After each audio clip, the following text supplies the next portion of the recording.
திரு காலச்சக்கரம் நரசிம்மா அவர்களின் கர்ண பரம்பரை பகுதி 14. ரேஷ்மா திகைத்து விட்டாள். அப்படின்னா நாம் இப்போ ஆரம்பித்தா தானே முடியும்? நீங்கள் மாடியில் என் ரூமில் வெயிட் பண்ணுங்கள், நான் இதோ வந்துடுறேன் என்று ஆனந்தி சொல்லி கொண்டு இருக்கும் பொழுதே பூங்குன்றம் அவளிடம் சங்கல்பத்தட்டை நீட்டினார். ரேஷ்மா பேசிக்கொண்டே அலட்சியமாக தன் இடது கையால் தட்டை தொட்டாள். ஆனந்தி, என்னம்மா இது, 2 கையால் பயபக்தியோடு தொடணுமா? சேல்ஸ் கேர்ள் கிட்ட பேசுகிற நேரமா இது? ரேஷ்மா கையில் இருந்த ஹோல்டரை பார்த்து பூங்குன்றம் தவறாக நினைத்து விட்டார். ரேஷ்மா அவருக்கு ரோஷம் போத்து கொண்டு வந்தது. நான் ஒன்றும் சேல்ஸ் கேர்ள் இல்லை, ஐ எம் அ பியூட்டிஷியன், ஆத்திரத்துடன் வெடித்தாள் அவள். குடும்ப பெரியவரிடம் கோபத்தை காட்ட முடியாமல் பல்லை கடித்தாள் ஆனந்தி. மாமா, இவங்க பியூட்டி பார்லர்லேருந்து வந்திருக்காங்க. எங்கள் சங்கத்தில் இன்றைக்கி டின்னர், அதனால் எனக்கு மேக்கப் போட வந்திருக்காங்க. முழுவதையும் விளக்க ஆனந்திக்கு பொறுமை இல்லை. எங்கே போனாலும் ஹோமத்தை முடிச்சுட்டு போமா, பூங்குன்றம் கரிசனத்துடன் சொன்னார். மன்னிச்சுக்கோங்க மாமா, 10 மணிக்கு ஆஃபீஸில் இருக்கணும். என்னால் இதுக்கு மேலே ஹோமத்தில் கலந்துக்க முடியாது.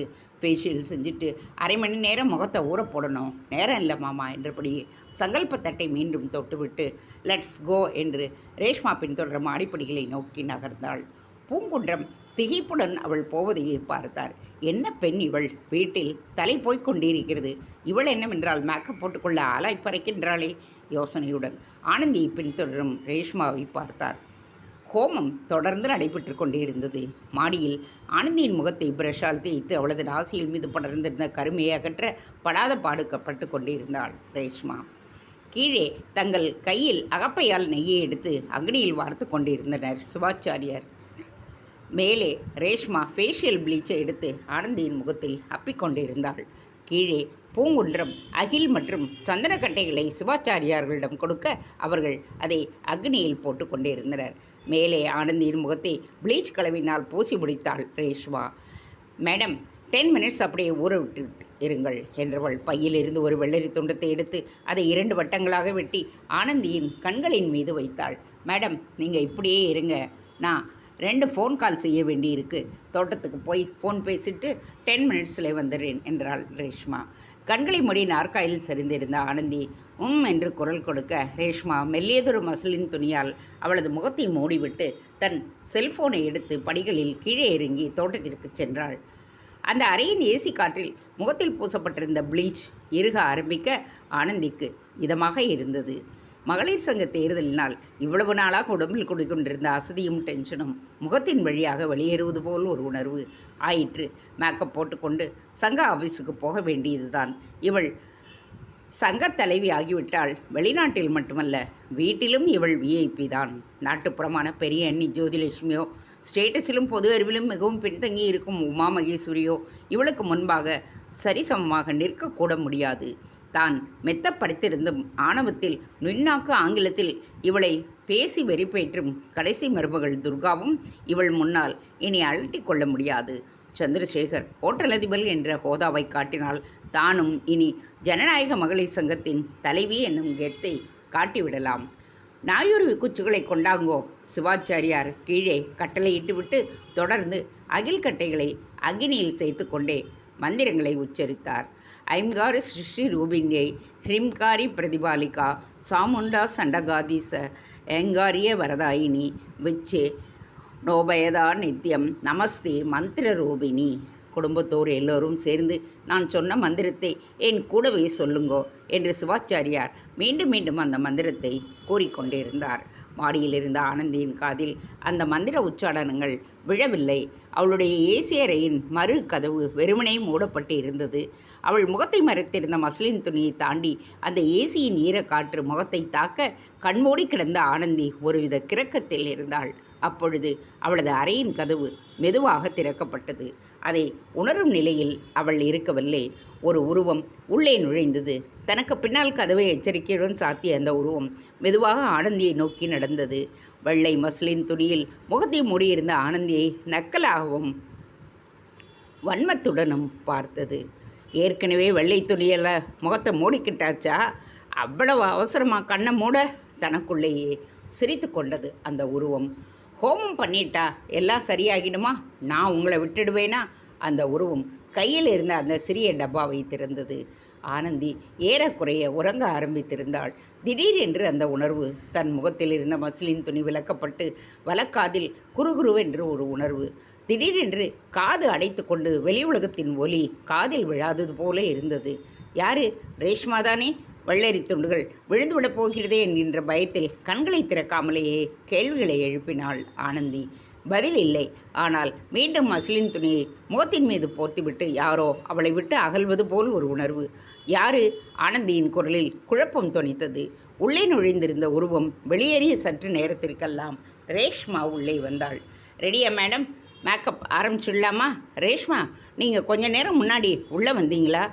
இல்லைங்க, உங்கள் ஹஸ்பண்ட் தான் உங்கள் ரூம் வாசலில் வந்து எட்டி பார்த்துட்டு நின்னார்.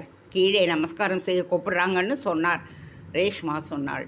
இந்த முகத்தோட நான் எப்படி போகிறது? எல்லாம் அப்புறம் பார்த்துக்கலாம். ஆனந்தி அலட்சியமாக கூற ரேஷ்மா தனது வேலையை செய்ய தொடங்கினாள். பூங்குன்றம் கொண்டு வந்து கொடுத்த நாயுருவி குச்சிகளை கத்தையாக எடுத்து அக்னியில் சேர்த்தார் சிவாச்சாரியார். ஆனந்திக்கு ஒரு வழியாக மேக்கப் செய்து முடித்தாள் ரேஷ்மா. சரியாக ஆனந்தியின் செல்லில் ஒரு பீப். ட்ரெஸ்ஸிங் டேபிள் மீது இருந்த செல்ஃபோனை எடுத்து மெசேஜை கவனித்தாள். You are leading over Anitha. Your victory is a foregone conclusion. ஆனந்தியின் பத்திரிகையாளர் தோழி சுஜாதா சதீஷ்குமார் என்பவள் செய்தி அனுப்பியிருந்தாள். ஜிவ்வென்று ஆனந்தம் பேரிட்டது ஆனந்திக்கு. ரேஷ்மா, ஐ எம் லீடிங் என்று மகிழ்வுடன் தன் வலக்கையை அந்தரத்தில் உயர்த்தி முஷ்டியை மடக்கினாள். Congrats madam. ரேஷ்மா தன் மேய்ப்பன சாதனங்களை ஹோல்டாலுக்குள் அள்ளி போட்டு கொண்டாள். முடிஞ்சா இன்னைக்கு நைட் நலபவன் ராயபுரத்திலே டின்னருக்கு வாங்களேன். நைட்டு 8:30 என்று ரேஷ்மாவை விருந்துக்கு அழைத்தாள் ஆனந்தி. அதற்குள் செல் ஒலித்தது. What is this Anandhi? நாங்கள் எல்லோருமே இங்கே உனக்காக காத்திருக்கோம். வேற அறியோ? சமூக சேவகி மாலதி உரிமையுடன் பேசினாள். இத்தனை நாள் ஆனந்தி நின்ற இடத்தில் கூட நிற்காதவள் இன்று தலைகணம் பிடித்த மாலதியை தன்னை ஃபோனில் அழைத்தவுடன் ஆனந்திக்கு தலைகாலே புரியவில்லை. ஐயோ, மணி 10, ஐ நீட் டு கோ என்றபடி அவசரமாக சேலையை மாற்றிக்கொண்டவள் அவசரமாக கீழே ஓடினாள். ஹோமம் உச்சக்கட்டத்தை நெருங்கி கொண்டிருக்க ஆர்ப்பாட்டத்துடன் கீழே வந்த ஆனந்தி உறக்க எல்லோர் காதிலும் விழும் வண்ணம் அறிவித்தாள். கவுண்டிங் ஆரம்பிச்சாச்சு. நான் தான் லீடிங்கில் இருக்கேன். நான் உடனடியாக போகணும். நைட்டு பார்க்கலாம். செந்தில் என்னை எக்மோரில் ட்ராப் பண்ணிடு என்றபடி ஹோமகுண்டத்தை வணங்காமல் கிளம்பி போர்டுகோவில் இறங்கி ஓடினாள். மந்திர உச்சாடனம் செய்து கொண்டிருந்த சிவாச்சாரியார்கள் அவளது ஆர்ப்பாட்டத்தால் சற்றே முகத்தை உயர்த்தி எரிச்சலுடன் அவளை பார்த்தனர். அதை கவனிக்க தவறவில்லை பூங்குன்றம். அவர்களை நோக்கி கையை அசைத்து அமைதிப்படுத்தி ஹோமத்தை தொடருமாறு சைகை செய்தார். செந்தில் கார் சாவியை எடுத்துக்கொண்டு காரை நோக்கி நடந்தான். காரை ஓட்டிக்கொண்டிருந்த செந்தில் அருகே உற்சாகத்துடன் உட்கார்ந்திருந்தாள் ஆனந்தி. செந்தில், உன் மீடியா ஃப்ரெண்ட்ஸ் கிட்டே சொல்லி என் விக்டரியை பற்றி நல்ல கவரேஜ் செய்ய சொல்லு, ஆனந்தி சொன்னாள். நீ கவலைப்படாதம்மா, நான் ஏற்கனவே எல்லா ஏற்பாடுகளையும் செஞ்சிட்டேன். What's your ப்ரோக்ராம்மா? காரை சிம்சன் அருகே வலப்புறமாக திருப்பி எக்மோரை நோக்கி பயணித்தான் செந்தில். 5 மணிக்கு அஃபிஷியல் ரிசல்ட் டெக்ளேர் ஆகிற வரைக்கும் சங்க ஆஃபீஸில் தான் இருப்பேன். லஞ்ச் கூட அங்கே தான். சாயங்காலம் 6 மணிக்கு என் டிடிவி அப்பாயின்மெண்ட் கேட்டிருக்காங்க.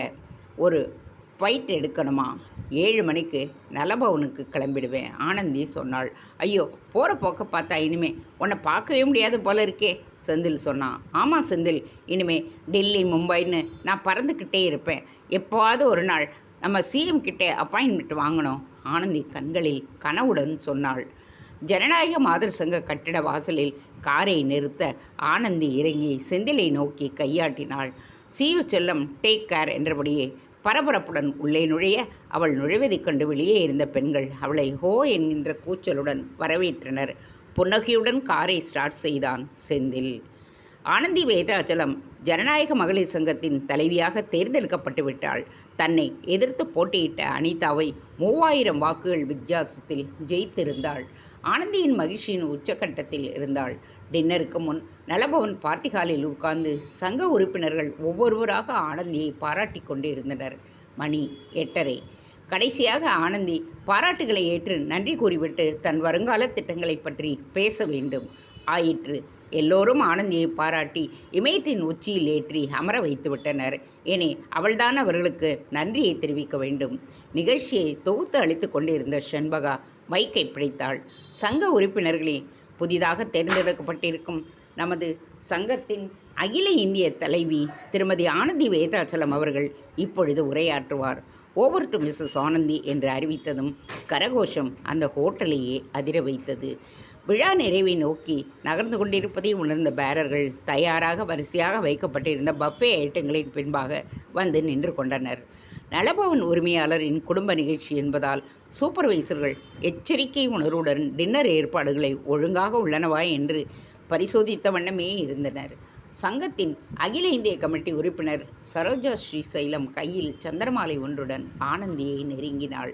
மிஸ்ஸஸ் சரோஜா ஸ்ரீசைலம் திருமதி ஆனந்திக்கு மாலை அணிவிப்பார். செண்பகாவும் அறிவித்துவிட்டாள். ஆனால் அந்த நிமிடம் ஆனந்தியிடம் எந்தவித அசைவும் இல்லை. மிஸ்ஸஸ் ஆனந்தி, எழுந்து வந்து மாலையை ஏற்றுக்கொள்ளுங்கள், செண்பகா மைக்கில் கேட்டுக்கொண்டாள். இருப்பினும் ஆனந்தி ஆடாமல் அசையாமல் குறிப்பிட்ட திசையே வெறித்து பார்த்து கொண்டே உட்கார்ந்திருந்தாள். ஆனந்தி, ஆனந்தி! பல பெண்கள் அவளை உலுக்கி அசைத்து பார்த்தும் அவள் பதில் கூறாமல் சிலையாக உட்கார்ந்து கொண்டிருந்தாள். She is not well, rush her to hospital, Saroja Srisailam அலறினாள். ராயபுரம் நலபவனை நோக்கி மெட்ரோ ஹாஸ்பிட்டல் ஆம்புலன்ஸ் ஒன்று வேகமாக விரைந்தது. அதற்குள் நலபவன் மேனேஜர் வீட்டிற்கு ஃபோன் செய்து குண்டை வீசிவிட்டார். ஆனந்தி அம்மாவுக்கு உடம்பு சரியில்லை, அவசரமாக மெட்ரோ ஹாஸ்பிட்டலுக்கு கொண்டு போய் இருக்கிறாங்க. குடும்பத்தினர் திடுக்கிட்டு ஒருவரை ஒருவர் பார்த்து கொண்டனர். செந்தில் குழப்பத்துடன் தினசரி காலண்டரை பார்த்தான். அன்று மாலை 4 மணிக்கு தனூர் மாதம் பிறந்துவிட்டதாக கேலண்டர் அறிவித்தது. மார்கழி மாதம் பிறந்துவிட்டது என்பதை புரிந்து கொண்டு மனதில் ஏற்பட்ட அந்த அதிர்வுடன் தன்னையும் அறியாமல் காலை ஹோமம் செய்திருந்த ஹோமகுண்டத்தை பார்த்தான் செந்தில். ஹோமகுண்டத்தில் இருந்து இன்னும் மெலிதாக புகை வந்து கொண்டிருந்தது. கொலைக்காரன் போடும் புள்ளிக்கோலம். வைத்தியசாலையின் முன்பாக உட்கார்ந்து மூலிகை இலைகளை அரைத்து கொண்டிருந்த செல்லி மாட்டு வண்டியிலிருந்து நாமகிரி இறங்குவதை கண்டதும் வியப்புடன் எழுந்து ஓடி வந்தாள். என்னம்மா இது, திடுதிப்புன்னு வந்து நிற்கிறீங்க? நான் என்ன பண்ணட்டும் செல்லி, திடீர்னு தானே சமாச்சாரங்கள் வந்து காதில் விழுது. வனத்தாய்க்கு செய்தி வந்திருக்கு. வழக்கம் போல் கெட்ட செய்தி தான். அதை ஏதாவது சாப்பிட்டாளா? இப்போதாம்மா சாப்பிட்டாங்க என்றபடியே மீண்டும் தான் மூலிகையை அரைத்து கொண்டிருந்த அம்மியை நோக்கி நடந்தாள். நாமகிரி குடிலுக்குள் நுழைந்தாள். வனத்தாயி கயிற்றுக்கட்டில் உட்கார்ந்து கொண்டு யோசனையில் ஆழ்ந்திருந்தாள். வனத்தாயி நாமகிரி நிதானித்தாள். யாரு, மாமியா? என்னாச்சு, ஏதாவது செய்தியா? வனத்தாயின் குரலில் வியப்பு ஏதுமின்றி சாதாரணமாக ஒலித்தது. நீ கேட்குறத பார்த்தா நான் ஏதோ செய்தியோடு வரப்போகிறோன்னு எதிர்பார்த்துட்டே இருக்க போல இருக்கே, மாமி கிண்டலாக கேட்டாள். ஆமாம் மாமி, நான் உங்களை எதிர்பார்த்தேன். என் மனசில் இருக்கிற சந்தேகங்களுக்கு கொஞ்சம் கொஞ்சமாக விடை கிடைச்சிட்டு வருதுன்னு ஒரு எண்ணம். நீங்கள் என் சம்மந்தி வீட்டுக்காரங்களை பற்றி ஏதோ செய்தியோடு வரப்போகிறீங்கன்னு நேற்று காத்தால இருந்தே என் உள்ளுணர்வு சொல்லிக்கிட்டே இருக்குது. வனத்தாயி கூற நாமகிரி துணுக்குற்று விட்டாள். ஆமாண்டி வனத்தாயி, உன் மாட்டு பொண்ணு சுகந்தமணி தான் ஃபோன் பண்ணா. அவளோட 2வது மணி ஆனந்தி திடீர்னு போயிட்டாளாம். இம்முறை வனத்தாயி திடுக்கிட்டாள். ஐயோ பாவம், ஆனந்தியை எந்த தடவை மாட்டிக்கிட்டா? வனத்தாயி உண்மையிலேயே இதை எதிர்பார்க்கவில்லை. என்னடி இது வனத்தாயி, நீ வேற யாரையோ எதிர்பார்த்த மாதிரி பேசுகிறியே, மாமி ஆச்சரியத்துடன் கேட்டாள். ஆமாம் மாமி, எனக்கு விஷயங்கள் கொஞ்சம் கொஞ்சமாக புரியுறது. என் சம்மந்தி வீட்டில் மரணங்கள் புள்ளிக்கோலம் போடுற மாதிரி ஒரு வகை கணக்கோடு நடந்துட்டு வருது. புள்ளிகளை இப்படித்தான் அடித்து கொலைகாரனை இணைச்சிட்டு வரான்னு நானாகவும் ஒரு விதமாக அனுமானம் செஞ்சு வச்சுருக்கேன். என் அனுமானப்படி இந்த நேரம் மையப்புள்ளியை அந்த கொலைகாரன் இணைச்சிருக்கணும். ஆனால் என்ன காரணத்தாலேயோ அதை இணைக்காமல் வேறு பக்கமாக சுழிச்சிக்கிட்டு இருக்கான். அதுதான் ஆனந்தி போய் சேர்ந்துட்டா. மாமி அதிர்வுடன் வனத்தாயின் பக்கத்தில் வந்து அமர்ந்தாள். வனத்தாயி, திருக்குறங்குடியிலே செட்டியார் சொன்னதை செஞ்சுட்டு அப்ராணியாக இருந்த வனத்தாயியா இப்படியெல்லாம் பேசுறது? உங்ககிட்ட இவ்வளவு தீர்க்கமான சிந்தனைகள் இருக்கா என்ன? அதனால்தான் சித்தர்கள் கருணை ரகசியத்தை காப்பாற்றுற பொறுப்பை உங்ககிட்டே கொடுத்துருக்காங்க போல இருக்கு. மாமி பிரமிக்க வனத்தாயி சிரித்தாள். அது கிடைக்கட்ட மாமி, ஆனந்தி எப்படி இருந்து போனாள்? வழக்கம் போல மூளையில் இரத்த குழாய் வடிச்சுதானாம், நாமகிரி சொன்னாள். ஒருவேளை நாம் நினைக்க மாதிரி இல்லாமல் காக்கா உட்கார பணம்பழம் விழுந்த கதையாக உன் சம்மந்தி வீட்டில் மூளை சம்மந்தமாக ஏதாவது பரம்பரை வியாதி இருந்து அதனால் அவள் செத்து போயிருந்தாளோ என்னவோ, நாமகிரி சந்தேகத்துடன் சொன்னாள். மாமி, நான் கருணை ரகசியத்தை உபதேசம் வாங்கிக்கிட்டவ. எது எப்படி நடக்கும்னு எனக்கு தெரியும். நானும் இந்த கேள்வியை எனக்குள்ளேயே கேட்டவ தான். ஆனால் சூரியகாந்தமாக இறந்து போனதும் நானும் பைரவனும் சென்னைக்கு போனோம்ல, அப்போ பைரவன் சப்தமாதா மலையில் தென்பட்டது. அதே கருங்கோட்டானை அந்த வீட்டிலேயும் பார்த்துருக்கான். அதோட திருக்குறுங்குடி வீட்டில் விருந்து சாப்பிட வந்த அன்னைக்கு பிரண்டையை பற்றின பழமொழி சொன்ன அதே குரல், அதே பழமொழியை என் சம்மந்தி வீட்டு சாப்பாட்டு அறையிலே சொல்லிச்சு. நான் ஒரு கண்ணில்லாதவ மாமி, குருடன் யானையை அனுமானம் பண்ணின மாதிரி நானும் ஒரு அனுமானம் செஞ்சுருக்கேன். வனத்தாயி சொன்னாள். என்ன அனுமானம்? எனக்குந்தான் சொல்லேன், ஏதாவது புரியுதான்னு பார்ப்போம். நாமகிரிக்கு குறுக்கெழுத்து போட்டி காலங்களை நிரப்புவது என்றால் மிகவும் ஆர்வம். பத்திரிகைகளில் வரும் குழுக்கிருத்து புதிர்கள் கிசுகிசுக்களை கண்டுபிடிப்பதில் உற்சாகம் கொள்பவள்.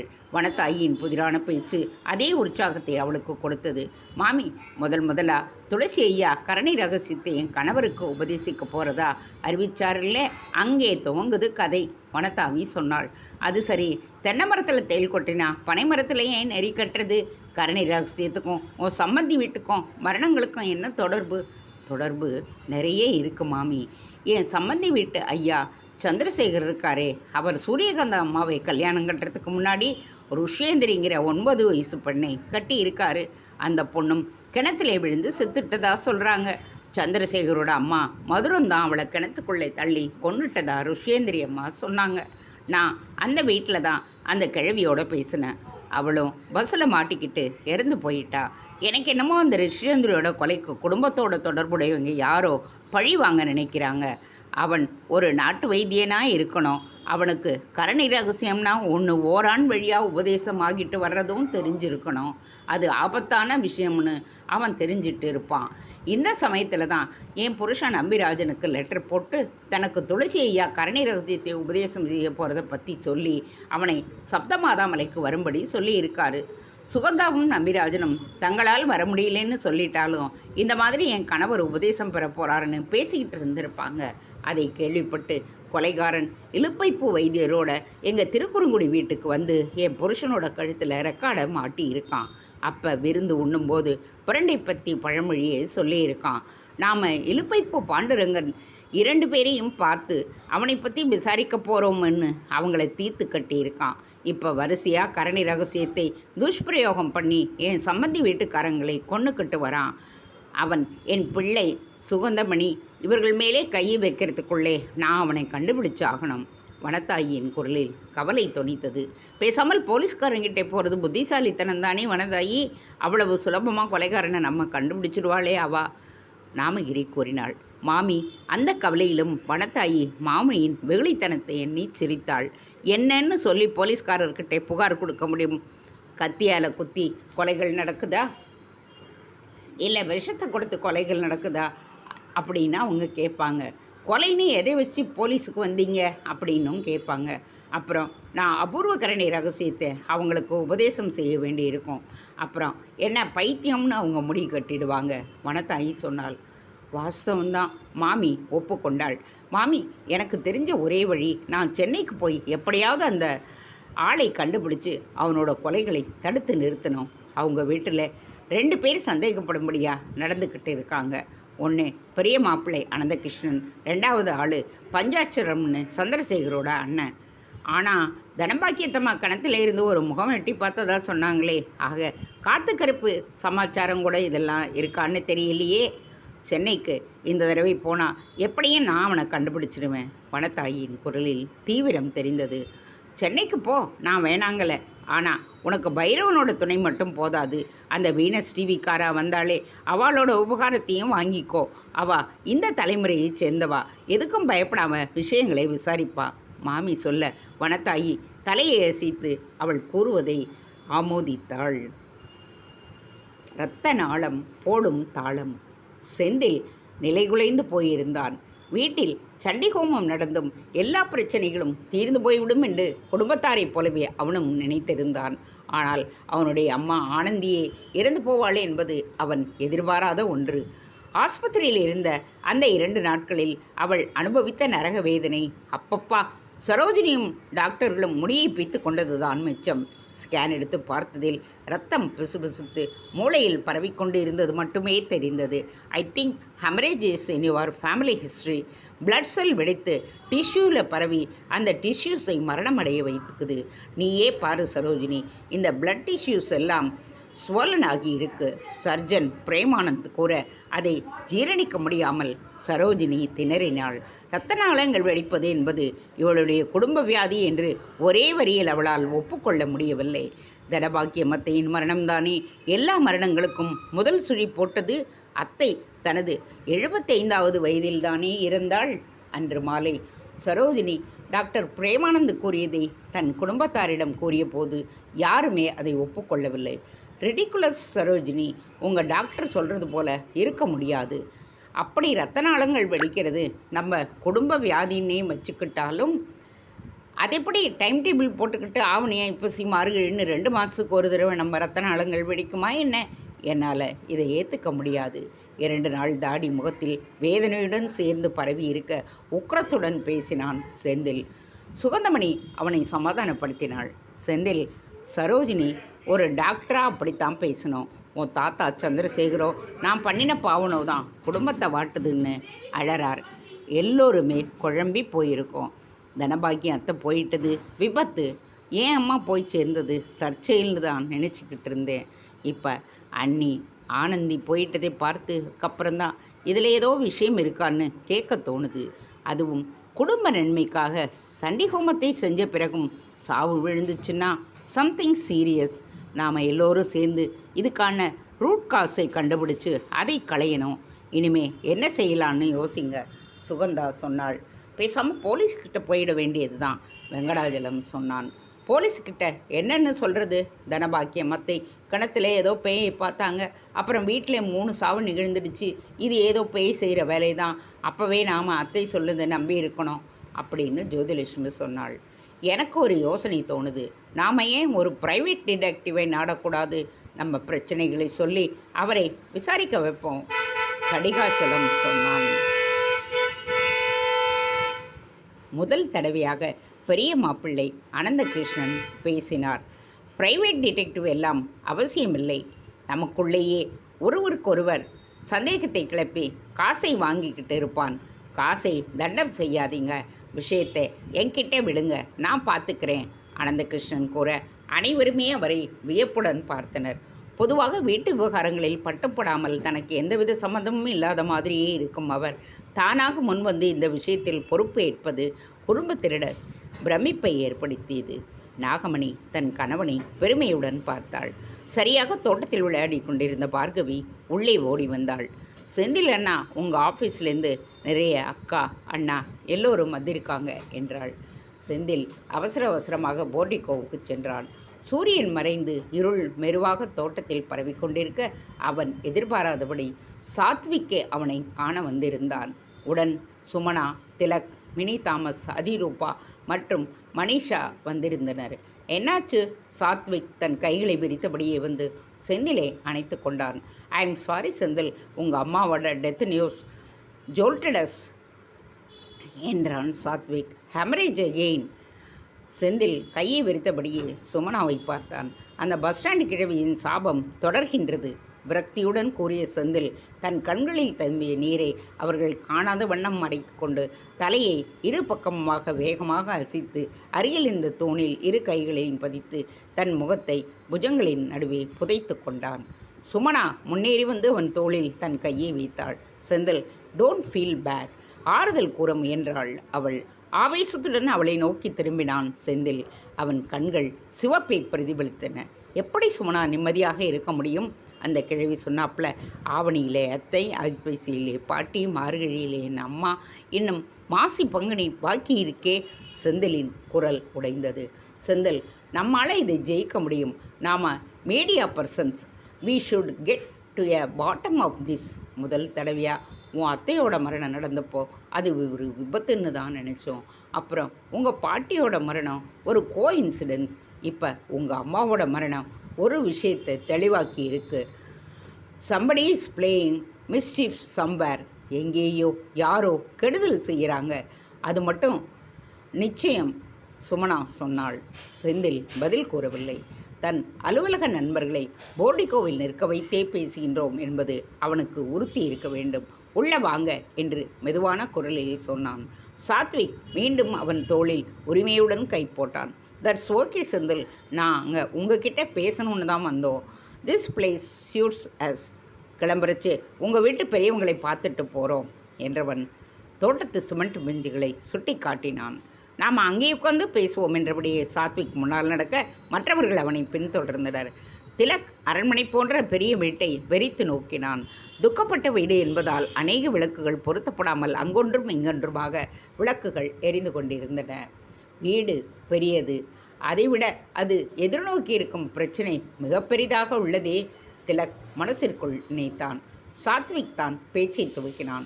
செந்தில், வீனஸ் டிவியோட முக்கியமான டீம் லீடர்ஸ் எல்லோரும் ஆஃபீஸ் வேலையை ஜூனியர்ஸ்கிட்ட விட்டுட்டு உன் துக்கத்தை ஷேர் பண்ணிக்கிறதுக்காக வந்திருக்கோம். யூனோ மனிஷா உட் பி, அவனோட தங்கைக்கு இன்றைக்கி ரிசப்ஷன். அதுக்கு கூட போகாமல் அவள் உன் மேலே உள்ள அக்கறையில் உன்னை பார்க்க வந்திருக்கா. அதனால் நீ எதையும் மறைக்காமல் எங்ககிட்ட சொல்லலாம். உனக்கு உதவுறதுக்காகவே நாங்கள் வந்திருக்கோம். We are solidly behind you அப்படின்னு சொல்லு. What's wrong with your family? Senthil சாத்விக்கை நெகிழ்ந்து போய் பார்த்தான். பிறகு மனிஷாவின் பக்கமாக திரும்பி தேங்க்ஸ் மனிஷா என்று சொல்ல அவள் புன்னகையுடன் தன் கட்டை விரலை உறுத்தினார். சார், எனக்கே புரியலை சார், என்ன நடக்குதுன்னு எங்கள் தாத்தாவுக்கே தெரியல. பஸ் ஸ்டாண்டில் என் குடும்பத்தை சவிச்சு கிழவி சிவக்கொழுந்து பெயர் என்னை அலட்சியமாக தெரிஞ்சுக்கிட்டு கோபமாக பேசினதால் எங்கள் குடும்பத்தில் ஏதோ ரகசியம் புதஞ்சிருக்குன்னு தெரியுது. என்னோட சீனியர் தலைமுறைக்கு அந்த ரகசியம் தெரியாது. எனக்கு மட்டும் அது எப்படி தெரிஞ்சிருக்க முடியும்? சம்திங் இஸ் ராங் சம்வேர், அவ்வளவுதான் என்னால் சொல்ல முடியும். செந்தில் விரக்தியுடன் பேச அதிரூபா அவனை சமாதானப்படுத்த முயன்றாள். நாம் எல்லோரும் சேர்ந்து அதை சரி செஞ்சிடலாம் செந்தில். சுமனா அவனை ஆழமாக பார்த்தாள். உனக்கு யார் மேலேயாவது சந்தேகம் வருதா செந்தில்? உள்ளே வெளியே? உள்ளேயா? குழப்பத்துடன் அவளை பார்த்தான் Senthil. Within your family, Sumana சொல்ல செந்தில் தலையசித்தான். நோவே சுமனா, எல்லோருமே அடுத்தது யார் சாக போகிறோம்னு பயந்துக்கிட்டு இருக்காங்க. உள்ளே கல்பிரிட் யாரும் இருக்க முடியாது, பட் ஒரு ஆள் இருக்காரு என்று தயங்கியபடி சொன்னான். மற்றவர்கள் அவன் கூறுவதை உன்னிப்பாக கேட்டனர். என் தாத்தாவோட பெரியப்பா பஞ்சாட்சரம்னு ஒருத்தர் இருக்கார். வயசு 90. அவர் ஒரு மாதிரின்னு வேற சொல்கிறாங்க. விச் கிராஃப்ட் எல்லாம் செய்வாராம். அவர் தான் ஏதோ பண்ணிக்கிட்டு இருக்காருன்னு எங்கள் குடும்பத்தில் எல்லோரும் சந்தேகப்படுறாங்க. அவருக்கும் உங்கள் ஃபேமிலிக்கும் என்ன தகராறு இருக்க முடியும்? சாத்விக் கேட்டான். தெரியல, என் கொள்ளுப்பாட்டன் சிவக்கொழுந்துவோட அண்ணா அவர். என்ன பிரச்சனைன்னு எனக்கு எப்படி தெரியும்? அலட்சியமாக சொன்னான் செந்தில். திலக் அவனை விசித்திரமாக பார்த்தான். ஏன் செந்தில் இப்படி சொல்கிற? உங்கள் நலபவன் ஃபேமிலி ரகசியம்தான் உலக புகழ் பெற்றிருக்கே. ஒருவேளை அந்த ரகசியம் தொடர்பாக அந்த பிரதர்ஸ்கிட்ட தகராறு ஏற்பட வாய்ப்பு இருந்திருக்கலாம் அல்லவா? திலக் கூறியதும் செந்தில் உள்பட அனைவருமே அவனை திகைப்புடன் பார்த்தனர். ஃபேமஸ் நலபவன் சாம்பார் ரெசிபியை பற்றி தான் சொல்கிறேன். திலக் இவ்வாறு கூறியதும் அனைவருமே அவன் கூறியதில் பொருள் இருப்பதாக உணர்ந்து கொண்டனர். Good guess. இருக்கலாம் செந்தில். சாம்பார் ரெசிபி யார் வச்சுக்கிறதுன்னு அவங்க 2 பேருக்கும் இடையே சண்டை வந்திருக்கலாம் இல்லை? மினி தாமஸ் கேட்டாள். சாம்பார் ரெசிபி யார் கஸ்டடியில் இருக்கோ அவங்கள குறி வச்சு ரெசிபியை அடைய முயற்சி நடக்குதோ என்னவோ. இந்த மாதிரி மரணங்களை நிகழ்த்தி குடும்பத்தை பயமுறுத்துகிறாங்கன்னு நினைக்கிறேன். Mini Thomas தொடர்ந்தாள். மினி, நீ நிறைய கேங்வார் படங்களை பார்த்துட்டு பேசுகிற. செத்தவங்க எல்லோருமே ஹெமரேஜ் வந்து செத்துருக்காங்க. Do you mean to say haemorrhage is manmade? Manisha கேட்டாள். ஏன் இருக்க முடியாது? அப்படி ஒருவேளை இருந்ததுன்னா? திலக் கேட்க சாத்விக் வியப்புடன் அவனை பார்த்தான். திலக், நீ சொல்கிறது எனக்கு புரியலை. செந்தில் அவனை குழப்பத்துடன் நோக்கினான். யாருடைய நோக்கமோ சாம்பார் ரெசிபி அடையணுங்கிறதுன்னு வச்சுப்போம். அவன் உங்களை பயமுறுத்த இந்த மரணங்களை ஏற்படுத்தி இருக்கலாம் இல்லை? நீங்கள் ஹோட்டல் பிஸ்னஸ் நடத்துகிறதை அவன் விரும்பாமல் இருக்கலாம் இல்லை? அதனால் உங்கள் குடும்பத்தினரை ஒவ்வொருத்தரோட டார்கெட் பண்ணுறான். எப்படி? எல்லோருக்கும் மூளையில் ஹெமரேஜ் உண்டாகிறது. அது எதனால் உண்டாகிறது? இறந்து போனவங்க கடைசியாக என்ன செஞ்சாங்க, எதை சாப்பிட்டாங்கன்னு பார்த்தா நமக்கு சில காரணங்கள் புரிய வரலாம். திலக் சொன்னான். தெரியலை. தனபாக்கியமத்தை கிணத்துல தண்ணீர் எடுக்கச்ச ஒரு முகத்தை பார்த்ததாக சொன்னாங்க. அவங்க அந்த கிணத்துல தண்ணியை தான் எப்போவும் தான் குடிப்பாங்க. எங்கள் பாட்டியும் கிணத்து தண்ணி தான் குடிப்பாங்க. மை காட் திலக், நீ சொல்கிறது கரெக்ட். காலையில் என் அம்மா சுகருக்கு இயற்கை வைத்தியம் செஞ்சுக்கிட்டு இருக்காங்க. வேப்பமர வேரால் செய்யப்பட்ட டயபெட்டிஸ் டம்ளர் ஒன்று வச்சுருந்தாங்க. அதில் கிணத்து தண்ணியை ஊற்றி சாப்பிடுவாங்க. செந்தில் வியப்புடன் சொன்னான். That's it. அந்த கிணற்று தண்ணியில் கூட சம்திங் இருக்கலாம், திலக் சொன்னான். செந்தில், அந்த கிணற்றை எங்களுக்கு காட்டேன், சுமனா ஆவலுடன் கேட்டாள். ஷியோர் என்றபடியே செந்தில் அவர்களை வழிநடத்தி சென்றான். வீட்டின் ஹாலில் குடும்பத்தினர் குழுமியிருக்க அவர்களுக்கு தன் அலுவலக நண்பர்களை அறிமுகம் செய்தான். பரஸ்பர அறிமுகத்திற்கு பிறகு சாத்விக்கும் குழுவினரும் சம்பிரதாயத்திற்கு குடும்பத்தினரிடம் ஆனந்தியின் மரணம் குறித்து வருத்தத்தை தெரிவித்துவிட்டு செந்திலின் பின்னால் கிணற்றங்கரையை நோக்கி நடந்தனர். அரை டஜன் இளைய தலைமுனர் வீட்டுக்குள் நுழைந்ததுமே சோகத்தில் குழம்பி போய் இருந்த குடும்பத்தினருக்கு ஒருவித புத்துணர்ச்சி ஏற்பட்டது போல இருந்தது. அவர்கள் கிணற்றங்கரையை நோக்கி படையெடுத்ததும் ஊடகத்தில் பணிபுரியும் அவர்கள் தங்கள் பிரச்சனையை கையாள முயல்கின்றனர் என்கின்ற எண்ணம் நிம்மதியை தர ஒருவருக்கொருவர் நம்பிக்கையுடன் பார்வை பரிமாற்றம் செய்து கொண்டனர். 2 மற்றும் 3ஆம் கட்டுகளை கடந்தனர் வீனஸ் டிவி குழுவினர். ஆவ், எவ்வளவு பெரிய வீடு! உன் போர்ட்டிக்கு அளவு கூட என் ஃப்ளாட் இருக்காது, மினி தாமஸ் கூறினாள். இருளில் தவழ்ந்து கொண்டு இருந்தது கொல்லைப்புறம். விளக்கை பொருத்தி அவர்களை கிணற்றங்கரைக்கு அழைத்து வந்தான். அந்த பெரிய கிணறு தன் வாயை ஒரு ராட்சசின் போல திறந்து கொண்டு அவளை வரவேற்றது. மை காட், எவ்வளவு பெரிய கிணறு! சுமனா பிரமித்தாள். இது நியாயமா? கிணறு இல்லை, துறவு. எங்கள் வீட்டுக்கு பின்னாடி நீலவிழி அம்மன் கோவில் இருக்குது. அதுக்கும் எங்கள் குடும்பத்துக்கும் சேர்த்து துறவுன்னு அந்த காலத்தில் அமைச்சாங்க. அப்புறம் இந்த வீடு கட்டுறச்ச கிணறு எங்கள் எல்லைக்குள்ளார வந்துடுச்சு. கோவிலுக்குன்னு தனி கிணறு வச்சுட்டாங்க, செந்தில் சொன்னான். செந்தில், நான் என் லைஃப்பில் கிணத்து தண்ணியை இழுத்ததே இல்லை மேன். ஒரு முறை நான் ட்ரை பண்ணுறேன் என்று சொல்லிக்கொண்டே அதிரூபா கிணற்று கைப்பிடிச்சோரின் மீது வைக்கப்பட்டிருந்த வாளியை கிணற்றுக்குள் விட்டாள். ஒரு வாளி தண்ணீரை சேந்துவதற்குள் வேர்த்து விறுவிறுத்து விட்டாள். மை காட், என்னால் முடியலை. அதிரூபா திண்டாட திடகாத்திரமான தோல் வலிமை பெற்றிருந்த திலக் அலட்சியமாக கயிற்றை பிடித்து கொண்டு வாளியை வெளியே இழுக்க முயன்றான். அவனது உறுதியான இழுப்புக்கு வாளி உடனே அசைந்து கொடுத்தது. ஆனால் சிறிது தூரம்தான். உடனேயே திலக் தனது பலமான இழுப்புக்கு கிணற்றுக்குள்ளே எதிர்ப்பு கிளம்புவதை உணர்ந்தான். கிணற்றினுள் யாரோ வாளியை பிடித்து கொண்டு இழுப்பது போல் உணர்வு. சாத்விக், குயிக், கயிற்றை பிடிச்சுக்கோ என்றவன் அவசரமாக கயிற்றை அவனிடம் தள்ளிவிட்டு கிணற்றுக்குள் எட்டி பார்த்தான். கயிற்றை பற்றி கொண்ட சாத்விக்கும் அதை இழுக்க மேலே கிணற்றுக்குள் வாளி சிக்கி கொண்டது போல அதை மேலே இழுக்க முடியாமல் தவித்தான். என்னால் இழுக்க முடியல, ஏதோ தடுக்குது, பக்கெட்டு எதிலையாவது மாட்டிக்கிட்டு இருக்கா பாரு திலக், சாத்விக் சொன்னான். கிணற்றின் உள்ளே இருட்டாக இருந்ததால் எதுவுமே புலப்படவில்லை. திலக் உடனே தன் செல்போனை எடுத்து அதன் ஃப்ளாஷை இயக்கினான். மெலிதான அந்த ஒளிக்கீற்று கிணற்றுக்குள் பரவ திடீரென எதிர்ப்புறம் வாளை விடுபட்டதைப் போல் உயரே வர கயிற்றை பற்றி கொண்டு நின்றிருந்த சாத்விக் தடுமாறி தன் பின்னால் நின்ற சுமனாவின் மீது சரிந்தான். அவள் அவனை தாங்கி பிடிக்க வேண்டியதாயிற்று. திலக் யோசனையுடன் செந்திலை பார்த்தான். Senthil, I have a feeling, இந்த கிணத்துல தான் ஏதோ தப்பு இருக்குது. செந்தில் கலவரத்துடன் அவனை பார்த்தான். கிணற்றுக்குள் மட்டுமல்ல, சாத்விற்கும் சுமனாவிற்கும் இடையே கூட சம்திங் இருக்குது. தன் மீது சரிந்துவிட்ட சாத்விக்கை பிடித்தபடியே அவனை பார்த்து வெர்க்கத்துடன் சிரித்த சுமனாவை பார்த்து அதிரூபா மனத்துக்குள் நினைத்து கொண்டாள். தேங்க்ஸ் ஃபார் வாட்சிங். Please subscribe.